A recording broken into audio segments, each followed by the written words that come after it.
सांगवी पुणे महाराष्ट्र में गुरुजी द्वारा कथा बाँची जा रही है। ये 7 दिवसीय कथा चलने वाली है, जो कि प्रथम दिवसीय की कथा आज संपन्न हो चुकी है। तो अगर आप लोगों ने कोई कारणवश आज की कथा नहीं सुनी हो तो मैं इस छोटी सी वीडियो के माध्यम से आप लोगों को संपूर्ण कथा की पूरी जानकारी आपको दूंगी। पत्र सहित 2 उपयोगी उपाय बताए हैं पंडित प्रदीप मिश्रा जी ने, तो वीडियो के अंत तक आप बने रहें। तो श्री शिवाय नमस्तुभ्यम दोस्तों, हर हर महादेव, जय माता दी, माता रानी भोलेनाथ की कृपा आप सब पर सदा सर्वदा बनी रहे। आपके अपने चैनल रवीश.अर्चना ऑफिशियल में आपका स्वागत है। तो चलिए अब बढ़ते हैं कथा की ओर। गुरुजी ने पंडित प्रदीप मिश्रा जी ने जो बताए हैं आज के कुछ विशेष उपाय, पत्र सहित 2 उपयोगी उपाय हैं, जो कि मैं इसी कथा वीडियो के अंत तक मैं आपको दूंगी। तो वीडियो के अंत तक बने रहें। शंकर जी के मंदिर में बहुत सामग्री लेके नहीं जाएं, ऐसा कोई नहीं। कहीं पे भी गुरुजी बताया कि कहीं कहाँ लिखा हुआ है कि शंकर जी के मंदिर में बहुत सामग्री भोग चढ़ाने के लिए पेड़े लेकर जाए, श्रीफल लेके जाए, कुछ भी नहीं लेके जाए। बस 1 लोटा जल सारी समस्या का हल। गुरुजी कहते हैं बस 1 लोटा जल लेके जाओ। अगर बेलपत्री है तो लेके जाओ, अगर बेलपत्री नहीं भी है तो भी चलेगा। बाबा कहते हैं बेलपत्री नहीं है तो आके मेरे से बेलपत्री ले लो, हमसे मांग लो और वही बेलपत्री धो करके मुझे चढ़ा दो। किसी और से बेलपत्री लेने की आवश्यकता नहीं है। तो बाबा से 1 बेलपत्री लो और धो के चढ़ा दो, इतना ही काफ़ी है बाबा के मंदिर में। बस दिल लेके जाओ, बाकी कुछ नहीं है। लड्डू, पेड़े, मेवे, श्रीफल हो, बहुत सारी मिठाई नहीं, बाबा ऐसा कुछ नहीं। बस बाबा 1 बेलपत्री 1 लोटे जल में खुश हो जाते हैं। तो बढ़ते हैं अगले उपाय की तरफ। पुष्पा जी का एक पत्र आया। उन्होंने कहा मेरी बेटी गीतांजलि 23 साल की है। बाबा की कथा की मैं क्या वर्णन करूं गुरुदेव। मेरी बेटी हॉस्पिटल में जॉब करती है, उसकी तबीयत बहुत ख़राब हो गई। अचानक एक दिन पेट में दर्द होने लगा और वो हॉस्पिटल में एडमिट हुई। जब उसका जांच हुआ तो डॉक्टर ने पेट में गठान बताया और बहुत सारी बीमारियां बताई। किडनी का ऑपरेशन के लिए डॉक्टर बोला। तो मेरी पड़ोसी ने कहा कि आस्था पे कथा आता है, उस कथा का श्रवण करो, सुनो और जो कथा में पंडित प्रदीप मिश्रा जी बताते हैं उस उपाय को करो। और मैं कथा सुनी और कथा सुनने के बाद सीहोर गई, सीहोर से रुद्राक्ष लाई, रुद्राक्ष गला के बेटी को पिलाते गई और बाबा को बोले कि मेरी बेटी ठीक हो जाएगी। तो मैं कथा पंडाल में कथा सुनने अवश्य जाऊंगी। आज मेरी बेटी ठीक हो गई है। मैं वही कथा सुनने के लिए कथा पंडाल में आई हूँ, कथा पंडाल में उसी का आभार व्यक्त करने आई हूँ। तो बढ़ते हैं अगली उपाय की तरफ।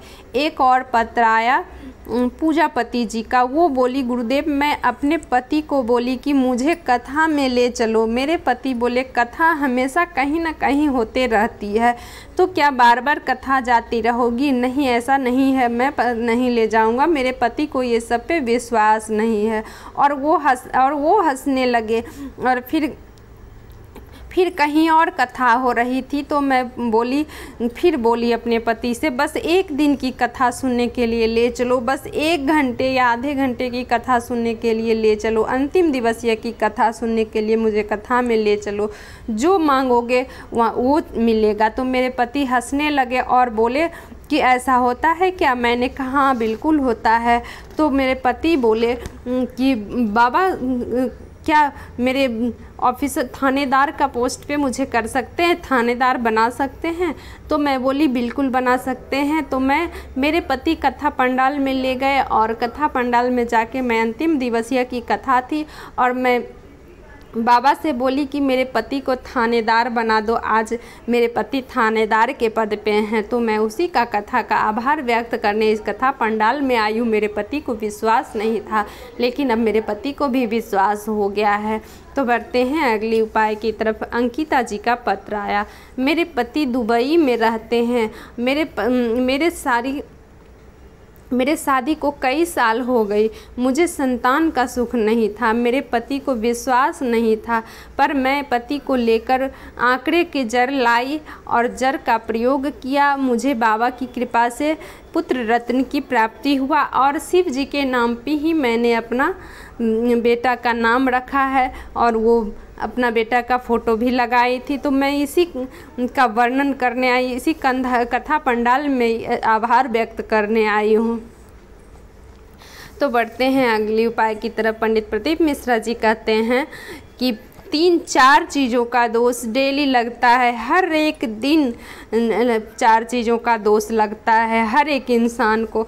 झाड़ू लगाते समय छोटे छोटे, पहला दोष जो है झाड़ू लगाते समय छोटे छोटे कीड़े मरते हैं तो उस पाप का दोष उसके मत्थे चढ़ता है। दूसरा दोष है अग्नि जलाते समय कीड़े मकोड़े उड़ते हैं तो उसमें पाप उसके मत्थे चढ़ता है। केवल स्त्री को ही नहीं पाप लगता है, ऐसा नहीं है कि रोटी सेक रही है तो पाप उसको लगता है। तीसरा पाप पानी भरते समय, कपड़े धोते समय, पोछा लगाते समय, ऐसा करते समय छोटे छोटे कीड़े मरते हैं तो पाप उसके मत्थे चढ़ता है।